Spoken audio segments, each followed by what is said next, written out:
Como a marca pessoal pode ajudar a construir sua reputação no mundo jurídico? Este é o Juridicast, o seu podcast de marketing jurídico, e eu sou Leandro Ramos.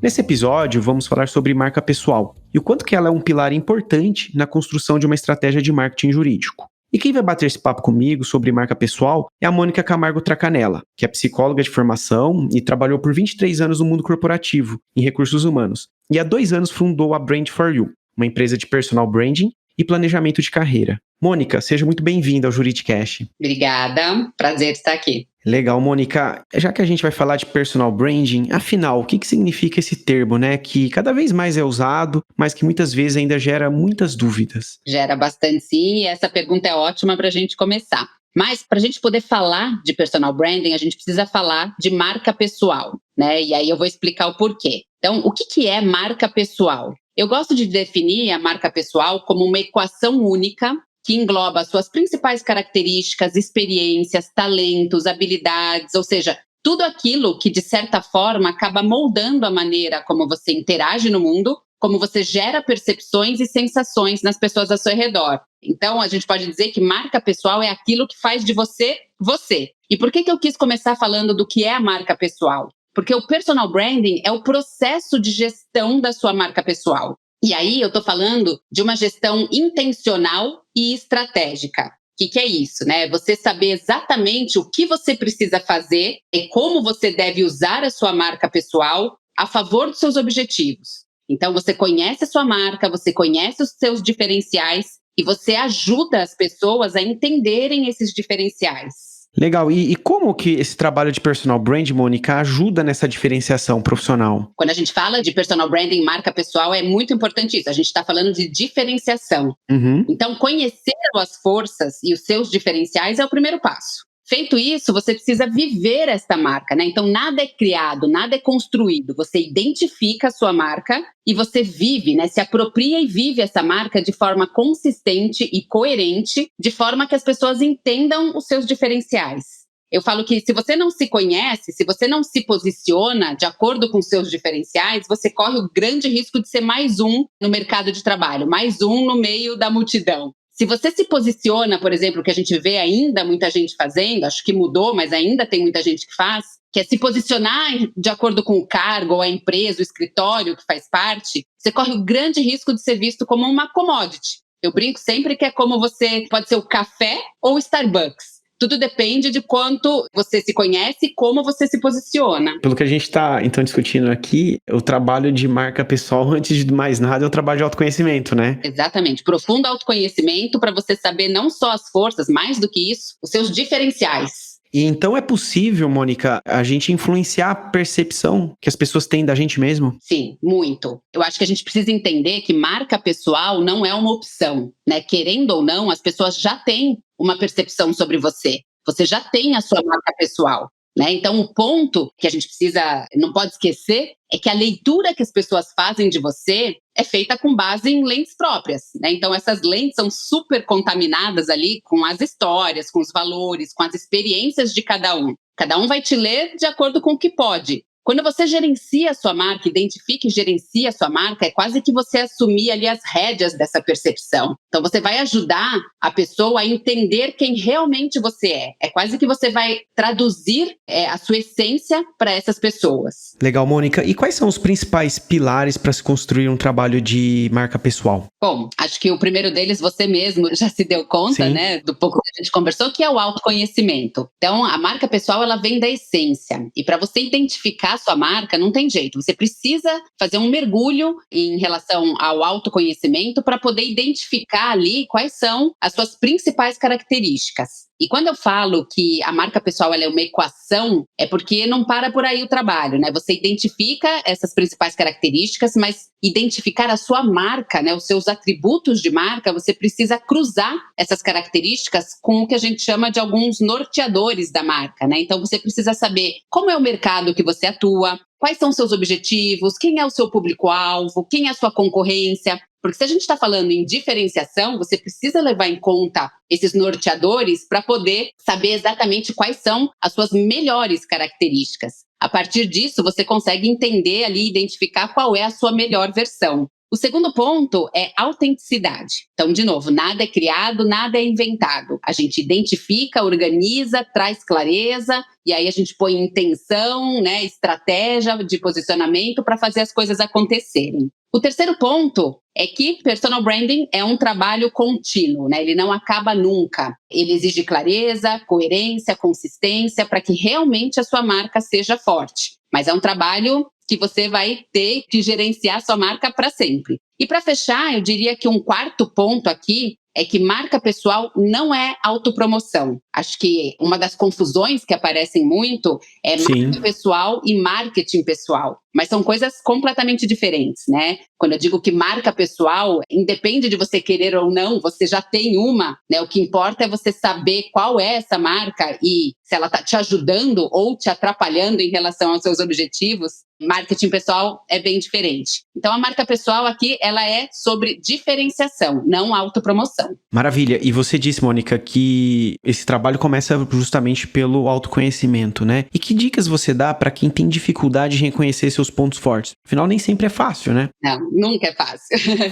Queria dizer aqui que muita gente tem esse ponto, né? Muita gente tem essa dificuldade em identificar seus pontos fortes. E isso não só pela falta de autoconhecimento, mas eu acho que porque a gente tem aí uma certa tendência de sermos muito mais generosos com os outros do que com a gente mesmo. A gente consegue ver forças, né, talentos nos outros e a gente tende a ser um pouco mais rigoroso quando a gente olha pra gente. Então a gente tem uma tendência de olhar muito mais para o que nos falta do que para o que a gente tem. E isso é, acho que culturalmente reforçado, né? Então nas empresas você faz lá a avaliação, você tem ali, né, num feedback, as pessoas trazem quais são os pontos fortes, quais são as oportunidades de melhoria, mas no final fazem o quê? Um plano de desenvolvimento individual com base no que falta, não no que tem, né? Então as pessoas estão querendo muito mais desenvolver o que tem de oportunidade de melhoria do que potencializar aquilo que já tem de bom. Então acho que um ponto para ter essa dificuldade de autoconhecimento, acho que é esse. Um outro motivo que eu acho que traz essa dificuldade é que geralmente as nossas maiores forças, os nossos maiores talentos são tão nossos, eles estão tão intrínsecos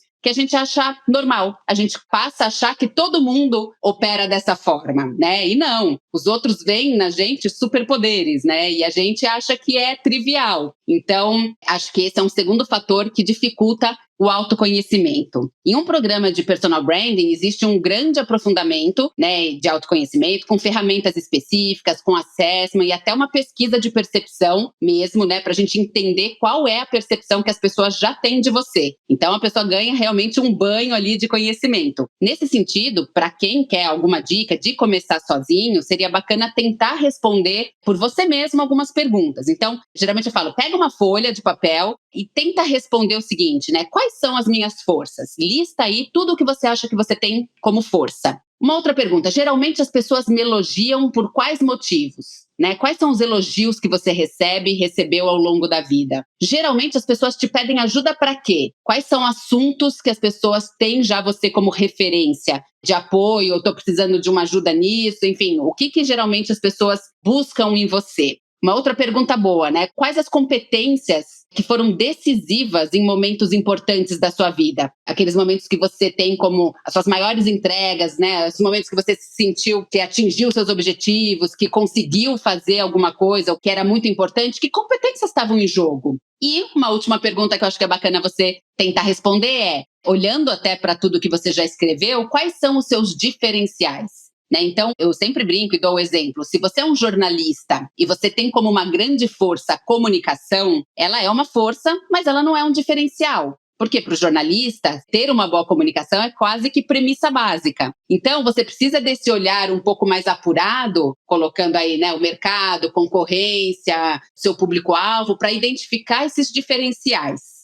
Feito isso, você pode convidar algumas pessoas que você se sinta confortável e acha que elas podem agregar de alguma forma, convidá-las para responder isso sobre você. Perguntar mesmo, olha, eu estou fazendo um processo aqui de autoconhecimento. Quando você pensa em mim, o que vem à cabeça? Ou quais são realmente as minhas maiores forças, os meus maiores talentos? E aí você tenta combinar essas duas listas, né? E entender, assim, aquilo que você acha e o que as pessoas veem, né? Onde tudo isso se encaixa. Acho que isso pode ajudar para começar a trabalhar o seu autoconhecimento. Legal, Mônica. E você disse agora há pouco que um trabalho de personal branding não pode ser confundido com um trabalho de marketing pessoal. Então, nesse sentido, como não transformar esse trabalho de marca pessoal em um grande monólogo, né? Ou ainda numa comunicação muito centrada no eu, que a gente vê muito por aí, né? Sobretudo no universo digital. Exatamente, é o que a gente começa a ver muita coisa acontecendo. E acho que, até antes de responder a sua pergunta, estou abrindo um parênteses aqui. Sim. Que às vezes eu ouço de clientes falando o seguinte: olha, eu sei que eu preciso de presença online, que eu preciso trabalhar, né, nas redes sociais,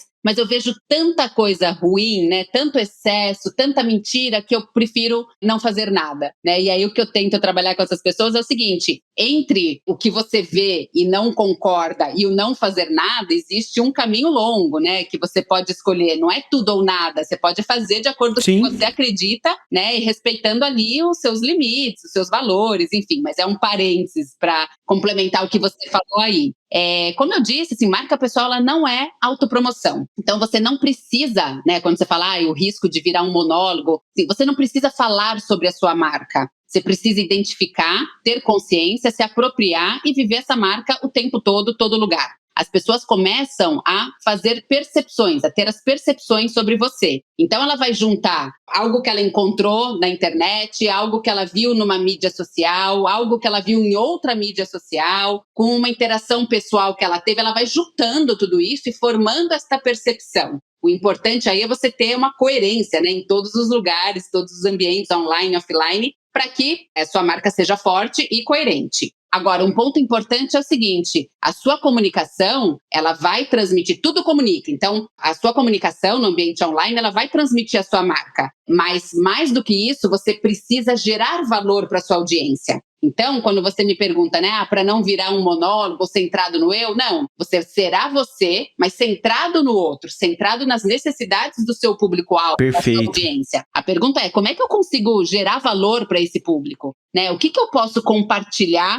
para gerar esse valor? E aí eu acho que é um posicionamento completamente diferente do que simplesmente ficar ali falando de si mesmo. Maravilha. E quais são os desafios que esses canais digitais que a gente estava falando agora trazem para essa construção de uma marca pessoal bastante sólida? Eu acho que mídias sociais, a gente tem que saber que elas dão amplitude à sua voz.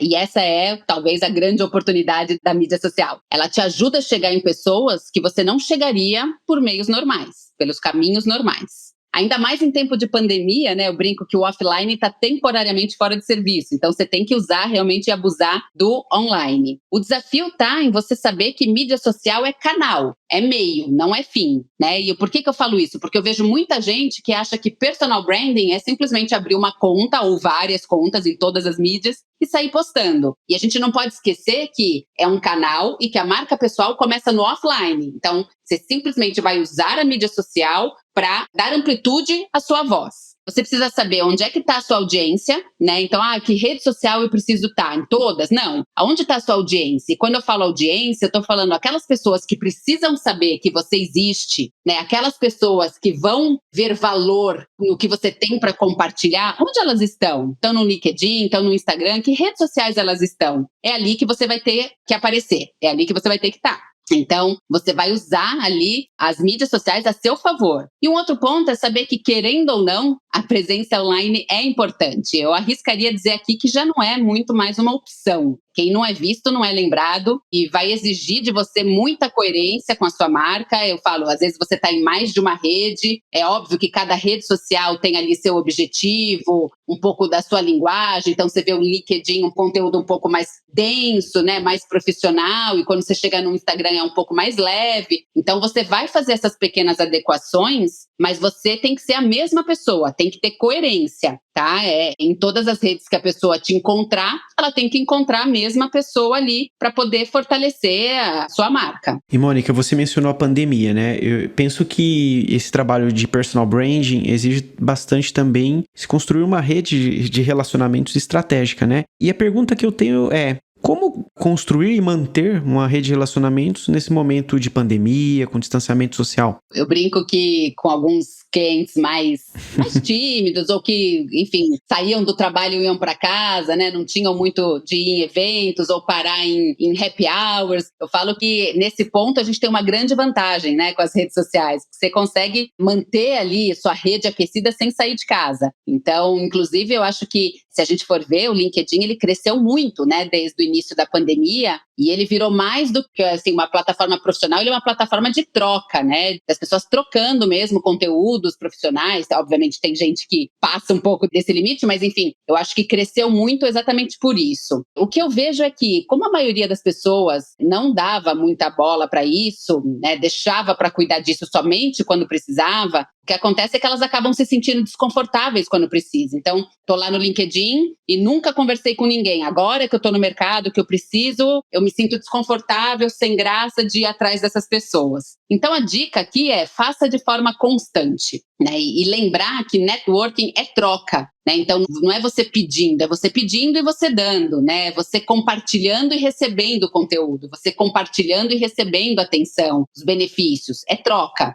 De modo geral, quais dicas você dá para um advogado que busca fortalecer sua marca pessoal? Primeira, de novo, vou parecer repetitiva, mas conheça suas forças e principalmente seus diferenciais. Então, a pergunta é, qual é a sua proposta de valor? E aí, quando eu tô falando proposta de valor, eu tô falando quem você é, o que você faz e como você faz, né? A gente sabe que o cliente, as pessoas, elas não compram só o seu serviço ou o seu produto, elas compram você, elas compram o pacote completo. E aí a pergunta é, qual é o seu pacote completo, né? O que está incluso nesse pacote? Em outras palavras, por que um cliente deveria escolher você, né? Uma empresa, um escritório, enfim, deveriam escolher você e não o seu concorrente? Qual que é a tua vantagem competitiva aí? Você precisa saber disso para ajudar a sua audiência nesse entendimento também, tá? Um outro ponto aqui cuide da sua presença online. Então, a primeira impressão, atualmente, ela é feita em 2 ou 3 cliques. A gente fala que antes da pessoa chegar numa reunião com você, pessoalmente ou pelo Zoom, ela já te pesquisou, ela já sabe um pouco sobre você, né? A gente faz a mesma coisa. Se a gente recebe ali indicação de médico, indicação de nutricionista, enfim, qualquer que seja a indicação, qual que é a primeira coisa que a grande maioria das pessoas faz hoje em dia? Entrar e pesquisar, né? E aí, dependendo do que você encontrar na internet, né, dependendo do que aparecer, você já vai formar uma impressão sobre aquela pessoa, né? Quando você pesquisa um médico, você já vai, ou até um advogado, se me indicam 2 pessoas, eu vou dar uma pesquisada. E eu vou me identificar mais com um ou com outro, dependendo do que eu encontrar. Eu já vou ter uma pré-ideia de quem é essa pessoa. Então, cuidar da sua presença online é muito importante, porque as pessoas vão te pesquisar. E, Mônica, basta só cuidar dessa presença online, porque eu penso, por outro lado, que a gente vive um mundo em que a gente tem uma superexposição, né? E dentro do universo jurídico, por exemplo, hoje existem mais de 1.200.000 advogados cadastrados na OAB. Então, como que eu me diferencio sendo um advogado nesse universo que tem muita gente também fazendo esse trabalho de divulgação, sobretudo nas redes sociais? Exatamente, eu acho que é conhecendo e se apoiando nos seus diferenciais, né? Então, cada um é advogado por um motivo. Sim. Cada um tem uma história, cada um tem uma trajetória, cada um passou por determinadas experiências, cada um tem uma personalidade. E quando eu falo do pacote completo, é isso que vai te diferenciar. Seu pacote é a sua equação. A sua equação é única. Como é que ela te diferencia dos demais? Né? Se você se colocar ali só como um advogado, você é um em 1,2 milhões cadastrados na OAB.